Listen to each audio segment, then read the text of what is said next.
Hi,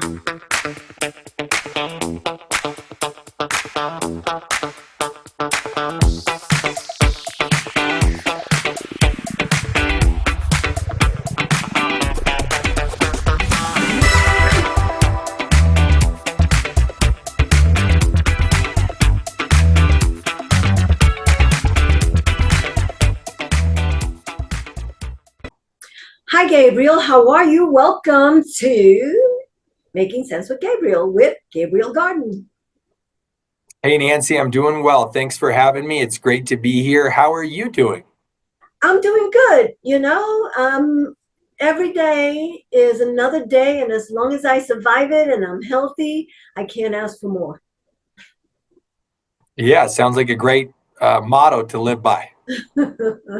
Now, my question to you is, are there any foods or drinks that might interact with medications or supplements? And should we watch out for that? Because we're not told, and the reason why I ask that is because I'm taking certain medication, and unbeknownst to me, I found out that if I eat too much of, I don't know if it was kale or spinach, that it could affect the medicine that I'm taking. So can we talk about that and let people know that maybe sometimes you have to, do a little research?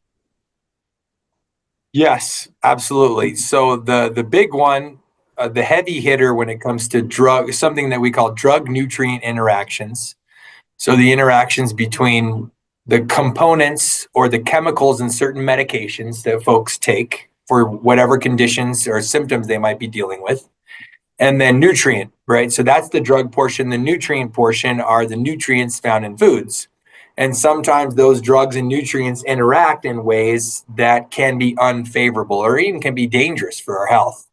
And one of the big one is blood thinners. Many folks are on blood thinners because they've had a blood clot, they've had a stroke in the past, they've had something happen where their doctors have advised them to take a blood thinner to prevent another stroke from happening in the future is probably the most common example. And if you're on a blood thinner, there are components, I think it's predominantly vitamin K that we find in dark leafy greens that can interact with those medications, and that can make it dangerous because if you're already on a blood thinner and then you're getting the vitamin K, which interacts with the capacity of our blood to coagulate when we get cut, etc., that can be dangerous, right? K2 can either make us more likely to coagulate or less likely to coagulate. And if we're on a blood thinner, then there can be a drug nutrient interaction that can be unfavorable.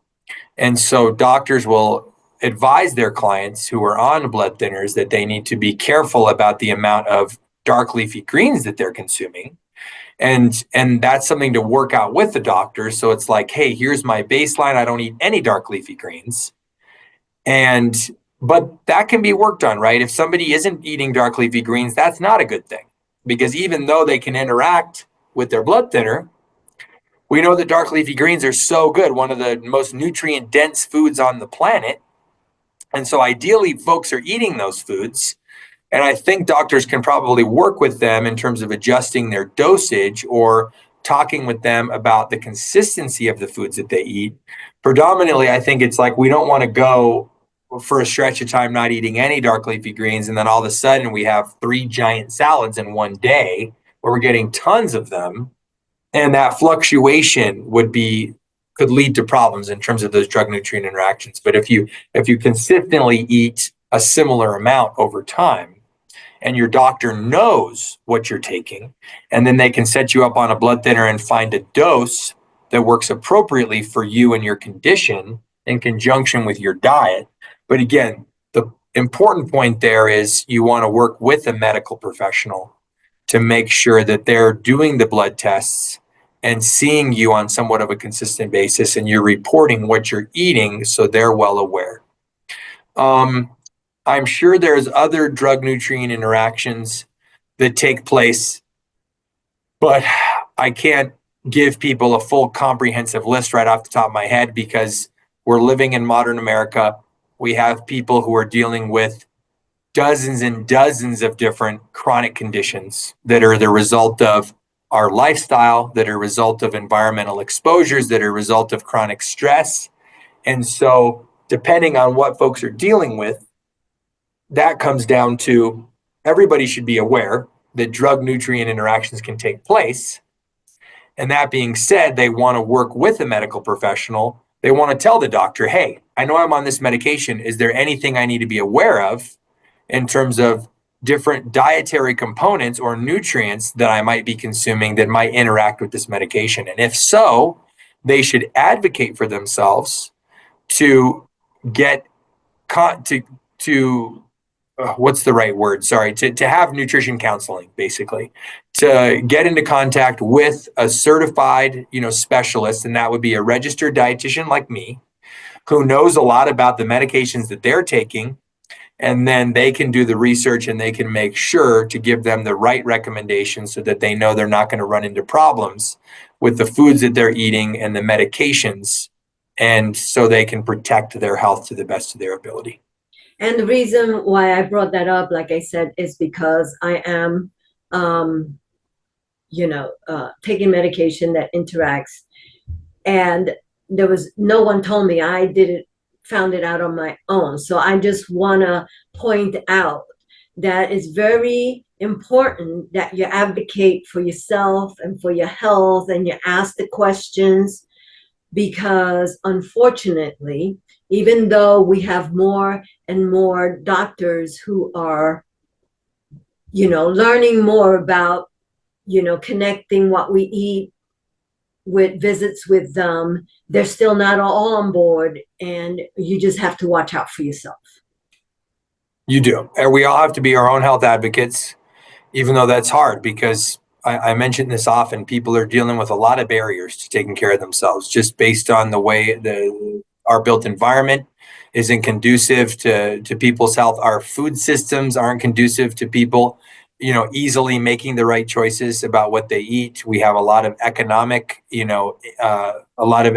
disparity. We have a lot of people living in poverty in our country, who just have a hard time getting by and putting food on the table for their families. And so it's hard to ask them to be their own health advocates. But at the end of the day, we do. And that's why folks like us are trying to share as much truth, as much beneficial information, as much evidence-based information as we can, and as many good practical recommendations to help give folks a little bit of a leg up, because it's an uphill battle in our world to live a healthy, good life. Yes, it is. And as you said, so if someone is taking medication, or they're feeling something or other, or want to just confirm, then a registered dietitian is where to go and try to find those answers, so that, I guess, talk about what's going on, the foods they're eating, the medicine they're taking. And then I guess if I went to you, you would, I guess, come up with a plan for me, or let me know, right? Exactly. That's how. Yeah, registered dietitian is the best person.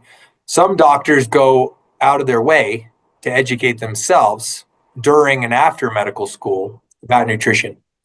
But the fact is, most medical schools today, and certainly in the past, provide little to no real nutrition education for their doctors. It's a little bit of, maybe a tiny bit, about some of these drug nutrient interactions, if there's ones that are well known and well studied. And then there's a few things like nutritional deficiencies. And those used to show up. They don't show up as often anymore, because we fortify foods with certain vitamins and minerals and things like that to make sure, because we know that folks often were low in them or deficient in them in the past, and they led to some of these vitamin deficiencies, which can result in very serious conditions. And so, but most of those things are a lot less common these days. Different types of vitamin B deficiencies that used to be a lot more common. But again, today, vitamin C deficiency, we knew, was a big one that can result in scurvy. Everybody's heard of scurvy. And so they learn about deficiencies like that today aren't even common anymore. They don't learn any of the real nuts and bolts around what a healthy diet is and what people should be eating long term. to prevent heart disease, to prevent diabetes, to prevent ulcerative colitis and irritable bowel syndrome, and all these things that are so incredibly common in our modern day and age here in the United States of America. Most of these conditions are predominantly preventable and avoidable if we're eating a healthy, well-rounded, plant-based, nutrient-dense diet. But the problem is so few people in America are eating the type of diet that supports human health in the long run.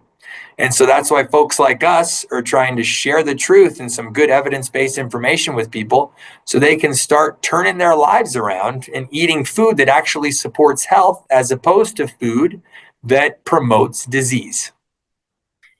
Yes, because we might feel and those deficiencies that you talked about, the B or even D or whatever, that anyone can have them. It's not just vegans. It's, I would think, more so non-vegans, because maybe they're not paying so much attention to making sure that they get all the nutrients at their best inside their system, as opposed to vegans who look at what they're eating, or at least some of them do. Some of them, what they call junk vegans, whatever. It doesn't matter to me what kind of vegan you are, but I do want to promote healthy eating for healthy living. Yeah, because at the end of the day, we live better lives. We have a greater quality of life if we're healthy in our bodies, right? Our minds feel better. And our bodies feel better. And then the likelihood or the probability that we do things that bring us more joy is going to increase. When you feel better, you're more likely to go on a walk in nature. We know there's tons of evidence-based information about spending time outside, spending time in nature, in terms of the benefits that it has on our overall mental well-being, on our physical health, on the health of even our microbiome. So what's going on inside of our large intestine can even benefit from spending time in nature. And so when we feel better, we start doing more of the things that bring us the most joy, that bring us the most, pleasure. And then we get more out of life, which is really cool. Right, because we feel better, we're happier, we are able to connect better to others. So definitely. Yeah. And the other thing is, again, you just have to be your own advocate. You got to make sure that if you're taking medicines, that they don't interact with anything else. And, and if you have questions or doubts or want answers, visit a registered dietitian. Yes, Well, exactly. thank you, Gabriel, once again for giving us all this insight and info to helping us maintain our healthy selves. You're welcome, Nancy. Thanks for having me on. Always a pleasure. All right. Bye-bye.